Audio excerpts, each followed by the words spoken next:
And for more on that, let's go to our guest right now who joins us on the phone. Doug Kyed of the Boston Herald joins us here on the Christian Arcand Show. Mr. Kyed, how are we doing tonight?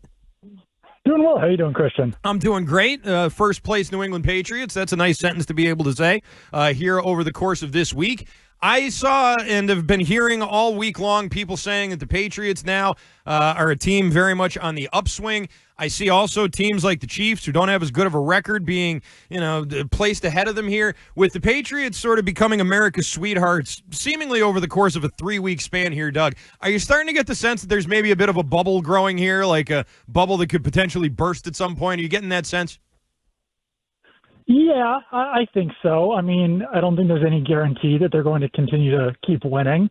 Obviously they've got winnable games coming up against the Titans, Browns, and Falcons, but the Falcons are looking pretty good at this point. And I just still don't really know what to expect from this team week to week, because they probably kept things a little bit too close against the Saints last week, especially compared to how well they played against the Panthers and the Bills. So, yeah, certainly the bubble could still burst. I think that's why, most people are still being a little bit tepid in the power rankings for the Patriots. I think I would kind of be right there alongside them until we see this for a few more weeks. Yeah, I would agree with that. And I think that a few more weeks is what it's going to really take for things like the Drake Maye MVP conversation to start getting more serious and some of these other things that are happening. But in the meantime, Drake Maye, over the course of these last 3 games, has been putting up very, very gaudy numbers, the type of numbers that everyone has to sit up and take notice of. What do you look at when you see Drake Maye from like the first 3 weeks with the air mailing of the throws and the sketchy footwork and some of these other issues that I don't know if we all did, but I certainly thought we're going to carry over a little bit longer than, 2 more weeks in the season. What do you see as being the biggest improvement that he's made in season so far this year? Well, I think it's just being more comfortable overall. I think that's a huge aspect. I think they tweaked the offense a little bit, added a few more bootlegs, allowed him to play to his strengths a little bit more. But I also just see him freelancing a little bit more, but in a good way, obviously. Maneuvering the pocket quite a bit better, holding on to the football in those situations, obviously quite a lot better. But also just trusting his receivers, throwing it downfield. Like, really everything is clicking for him right now, to the point where, obviously you don't want to be negative in this situation, but you do really wonder how much longer everything can go so right for him, especially on deep balls. Like, his deep ball accuracy is unbelievable right now. He's completing 75% of his deep balls. Keyshawn Boutte has like the highest completion percentage or catch percentage for a receiver as an average depth of target over 10 yards. I know that's a lot of numbers to throw out there, but he's catching balls on average 16 yards downfield, and he's catching 78% of passes. So some of these things, while obviously incredible in the moment, do seem a little bit unsustainable, at least on this level. So I wonder about that a little bit, but overall, just obviously everything has improved, but really the comfortability is the biggest thing for me. Doug, you've covered this team with the Herald for a couple of years. You and Andrew had some great end-of-season exposés on the end of last year and the final year of Bill Belichick, of course, and sort of everything that kind of went through with all of that and where things broke down behind the scenes and how in some ways toxic it was at certain points in that locker room. With that as sort of the basis here, what's different about this season? What's different about the Mike Vrabel culture and experience that is now getting people to almost memory hold these last 2 seasons?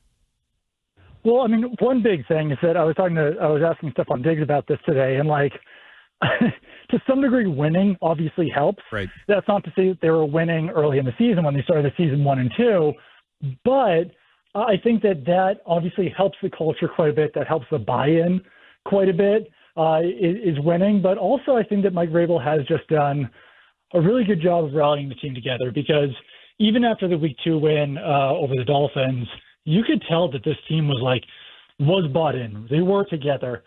And one thing that makes it a lot different from the Gerard Mayo Patriots is that, with the Gerard Mayo Patriots, everyone was like, oh, he was a player. He's a player's coach. He knows what we've gone through. He's been there before. He's done all of this. When I was going around asking players today about the buy-in from Mike Vrabel, they also mentioned the fact that he's been a head coach before, that he's done this as a head coach, that he's seen the ups, he's seen the downs, he's seen things get ugly with the Titans, so he knows what works. He knows what doesn't. So I think that's a big element of at least what's different from last year. Yeah, I would certainly agree with most of that, and I wasn't in the locker room obviously, but it certainly seems as though the difference is a very stark one. How come no one's talking about this Tennessee game as a potential trap game like they were about in New Orleans, Doug? I think one is just that this Titans team is so bad that I don't see there were some potential issues at least going up against the Saints. Spencer Rattler has actually been playing pretty decently this year. They've got a lot of speed on offense, and obviously they still weren't able to win, but they were able to keep it close. This Titans team has just been pretty much a disaster this year. And obviously, there are stats that say that, interim head coaches do very well in their first game. Teams can rally around them. I still look at this as a little bit different because I don't necessarily see Mike McCoy being someone that, players are going to rally around, at least, in comparison to some of these interim head coaches or the linebackers coach or a secondary coach or someone who's a little bit younger, someone who can relate to players a little bit more. McCoy is just your standard interim head coach. He's been a head coach before. He wasn't very successful. So I don't see it as a trap game. I also think maybe I wound up being completely wrong about this, but it really does feel like a game that players are going to rally around Vrabel, win for Vrabel, because that's another thing guys were saying in the locker room today is that this is a head coach that you want to win for. I know how cliche that sounds, but I think that is the culture that Vrabel is building right now. Yeah, and also you know it when you see it. You know when that's a thing, and you know when it isn't a thing too. You can tell players' body language and post game commentary. You can tell when that's not the case.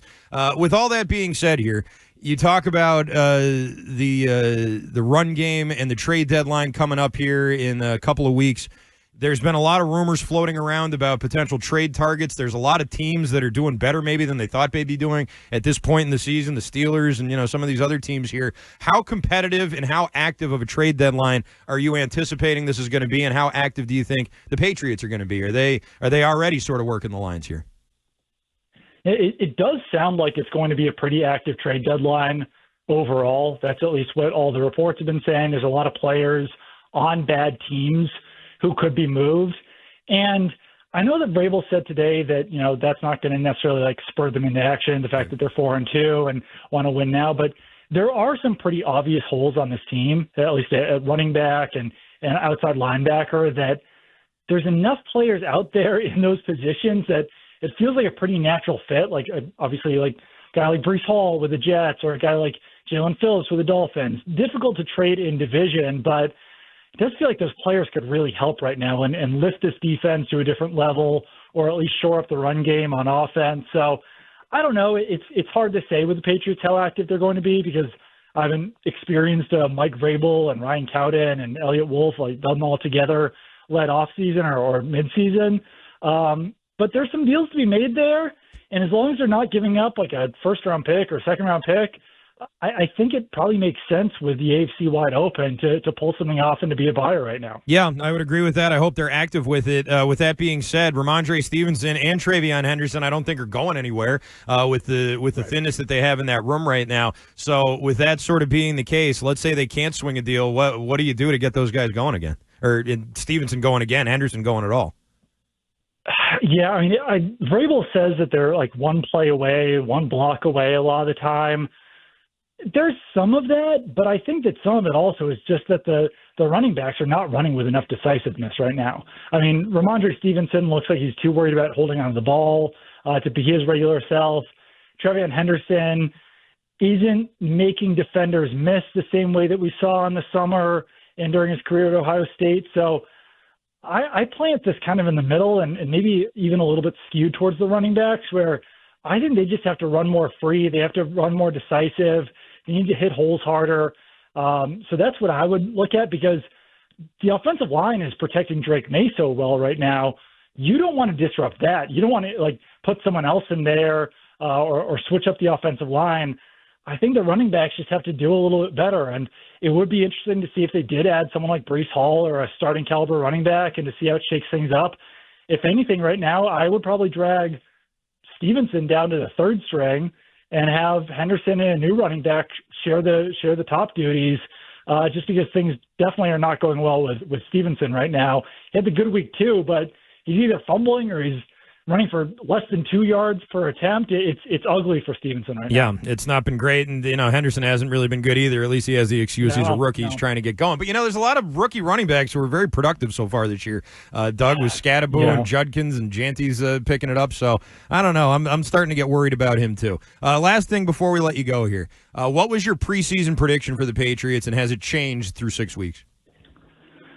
I think I had them at 9 or 10 wins. Okay. I might bump that up to like 10 or 11.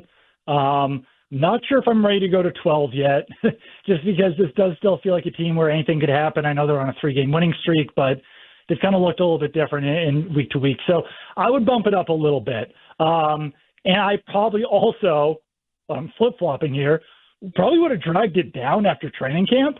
So, they've shown me a lot more since the season began than what I saw in camp when they were going up against the Commanders and Vikings in joint practices. They've impressed me quite a bit more, obviously, as the season's gone along. So, yeah, I would bump it up. Well, my preseason prediction was 6, so they're already knocking on the door of that right now. I think I have to go down with that ship, though. I can't change it now. Doug Kyed, Boston Herald, great stuff as always. Always good to talk with you, buddy. Yep, anytime, Christian. All right, Doug Kyed, Boston Herald, joining us here on the Christian Arcand Show.